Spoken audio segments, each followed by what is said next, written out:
एक ऐसी भयानक काली रात जिस रात पूरे बंगलुरु की नींद उड़ गई थी, क्योंकि माही की मार से कोहली का बंगलुरु थर थर कांप रहा था। चिन्नास्वामी का मैदान दर्शकों से खचाखच भरा होता है, क्योंकि कुछ ही पलों में आरसीबी और सीएसके के बीच महामुकाबला खेला जाना था। आरसीबी टीम पॉइंट्स टेबल में आईसीयू में पड़ी थी और यह मैच उसके लिए एक आखिरी उम्मीद बची थी। वहीं दूसरी तरफ सीएसके डिस्चार्ज लेके सभी टीमों पर लाठी चार्ज कर रही थी।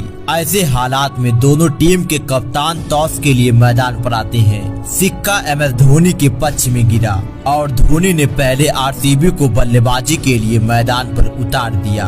बेंगलुरु की तरफ से कप्तान कोहली और पार्थिव पटेल पारी का आगाज करते हैं। जिस मकसद से धोनी ने यह फैसला लिया था वो काम पारी की तीसरे ओवर में ही पूरा हो गया, क्योंकि चहर ने विराट कोहली को आउट कर बंगलुरु का दीपक बुझा दिया। बंगलुरु पारी की शुरुआत में ही अपना कप्तान खो देती है, लेकिन अब मैदान पर वो खिलाड़ी आ रहा था जिसके मार से स्टेडियम का चप्पा चप्पा वाकिफ था। AB डिविलियर्स का विस्फोट मैदान पर आते ही शुरू हो गया। विराट कोहली के विकेट मिलने की खुशी को डिविलियर्स ने मातम में बदल दिया, क्योंकि पहले पावर प्ले की समाप्ति पर आरसीबी का स्कोर 49 रनों पर 1 विकेट होता है। उसके बाद पार्थिव पटेल ने अपना कातिलाना अंदाज दिखाया और 7वें ओवर की पहली गेंद पर चौका लगाया, लेकिन AB डिविलियर्स की दवा चेन्नई को पॉइजन दे रही थी। अब डिविलियर्स और भी आक्रामक हो पाते कि तभी MS धोनी ने जडेजा के हाथ में गेंद थमाई और जडेजा ने डिविलियर्स की पारी का अंत कर दिया। AB नाम का तूफान अब शांत हो चुका था, परंतु पार्थिव का प्रहार अभी भी जारी था। उनके सामने चेन्नई का कोई भी गेंदबाज आता उसका हश्र बुरा ही होता, लेकिन उसी दौरान अर्शदीप 20 गेंदों पर 24 रन बनाकर जडेजा का शिकार हो गए। अब इस पारी का 13 ओवर समाप्त हो चुका था। स्कोर 100 रनों पर 3 विकेट होता है। ओवर दर ओवर पार्थिव और भी विकराल होते जा रहे थे। चेन्नई के गेंदबाजों के लिए काल बन रहे थे। उधर स्टोनिस भी पार्थिव का खूब साथ निभा रहे थे। अब पार्थिव पटेल ने इसी सिंगल के साथ अपना अर्धशतक पूरा कर लिया।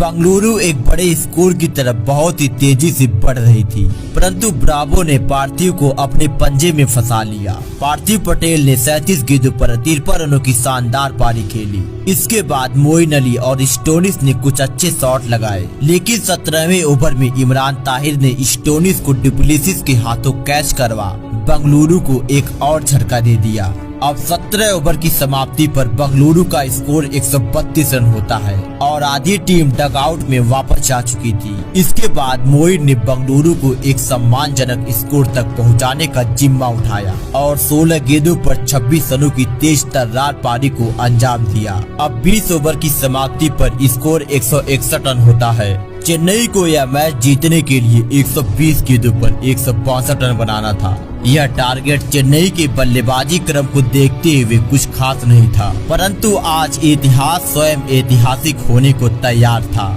ऐसे में चेन्नई की तरफ से फाफ डुप्लेसिस और शेन वाटसन की जोड़ी मैदान पर आती है, परंतु पारी के पहले ही ओवर में चेन्नई को 2 बड़े झटके लग गए। पहले शेन वाटसन फिर सुरेश रैना को डेल स्टेन ने पवेलियन का रास्ता दिखा दिया। चेन्नई की टीम इन 2 बड़े झटकों से उभर पाती कि फाफ डुप्लेसिस भी उमेश यादव की बाउंसर को समझने में नाकाम रह गए। बंगलुरु की गेंदबाजी चेन्नई पर भारी पड़ रही थी, क्योंकि अब केदार जाधव भी उमेश यादव की गेंद पर आउट हो गए। पहले पावर प्ले की समाप्ति तक चेन्नई महज 32 रनों पर अपने 4 अहम विकेट गंवा चुकी थी। चेन्नई टीम पर संकट के बादल मंडरा रहे थे, परंतु अब मैदान पर स्वयं चेन्नई का कप्तान दिल धड़कन और जान MS धोनी मैदान पर आते हैं। धोनी और रायडू ने धीरे धीरे मिलकर पारी को आगे बढ़ाया और इस नाजुक स्थिति से बाहर निकाला। अब 10 ओवरों का खेल समाप्त हो गया। स्कोर 57 रन होता है। रिक्वायर्ड रन रेट 10 के पार जा चुका था। यहाँ से हर ओवर में 2 बाउंड्री की जरूरत होती है। इसी प्रयास में रायडू ने 13वें ओवर में उमेश यादव को आड़े हाथ लिया और एक छक्के और एक चौके की मदद से इस ओवर से 13 रन निकाल लिया, परंतु अगले ही ओवर में युजवेंद्र चहल की फिरकी के आगे रायडू की एक न चली और रायडू आउट हो गए। इसी विकेट के साथ आधी चेन्नई टीम पवेलियन चली जाती है। अब 15 ओवरों का खेल समाप्त हो चुका था। स्कोर 95 रनों पर 5 विकेट होता है। यहाँ से चेन्नई को अगली 30 गेंदों पर 67 रन बनाने थे, लेकिन तभी 17वें ओवर में जडेजा रन आउट हो जाते हैं। ऐसी विपरीत परिस्थिति में जडेजा का इस कदर आउट होना चेन्नई टीम को भारी पड़ने वाला था। अब MS धोनी और ब्रावो की जोड़ी मैदान पर होती है। हर कोई धोनी से उम्मीद लगाए बैठा था, क्योंकि वो धोनी ही है जो अनहोनी को होनी करने का दम रखते हैं। यहाँ से चेन्नई को यह मैच जीतने के लिए 18 गेंदों पर 50 रनों की जरूरत होती है। यह टारगेट आसान तो नहीं था, पर धोनी के लिए नामुमकिन भी नहीं था। 18वें ओवर में दोनों ने मिलकर 13 रन कूद दिया। अब CSK को 12 गेंदों पर 36 रनों की दरकार होती है।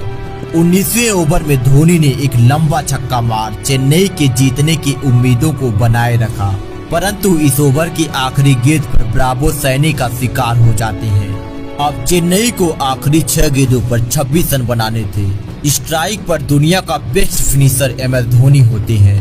अब चेन्नई की हार और जीत के बीच धोनी खड़े थे।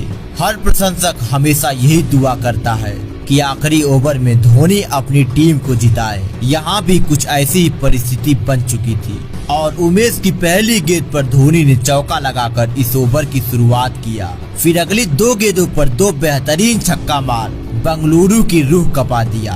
अब चौथी गेंद पर धोनी ने दौड़कर 2 रन ले लिया। अब आखिरी 2 गेंदों पर चेन्नई को 8 रन बनाने थे। फिर 5वीं गेंद को भी धोनी ने छक्के के लिए भेज दिया।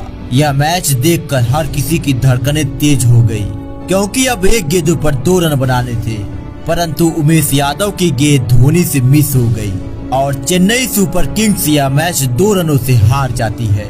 RCB ने मैच तो जीत लिया, परंतु करोड़ों दिल धोनी ने पहले ही जीत लिया था। महेंद्र सिंह धोनी ने 48 गेंदों पर 84 रनों की बेमिसाल पारी खेली।